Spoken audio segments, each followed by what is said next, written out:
شريعة الله التي جاء بها رسول الله صلى الله عليه وسلم لا شك أنها محفوظة في كتاب الله وفي سنة الرسول صلى الله عليه وسلم، وعليهما مدار طلب العلم المحمود، فينوي بطلب العلم حفظ شريعة الله. قد يقول قائل: حفظ الشريعة يكون بالكتب، يكون في عصرنا بالأشرطة المسجلة، ولكننا نقول لا شك أن هذا من حفظ الشريعة، لكن حفظ الشريعة حقيقة إنما يكون برجال الشريعة.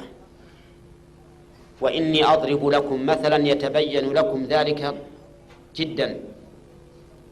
لو أن عندنا مكتبة بقدر هذا المكان مملوءة من الكتب المتنوعة المشتملة على حفظ شريعة الله، ثم دخل هذه المكتبة رجل ملحد أو مبتدع أو فاسق يدعو إلى ما كان يسير عليه من إلحاد أو بدعة أو فسق، هل هذه الكتب التي ملئت بها الرفوف هل يمكن أن تنفر لترد على هذا المتكلم؟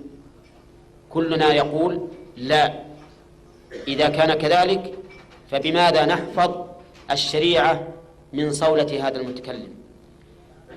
نحفظها أن يقوم رجل رزقه الله علما فيرد على هذا المتكلم حتى يدحض حجته.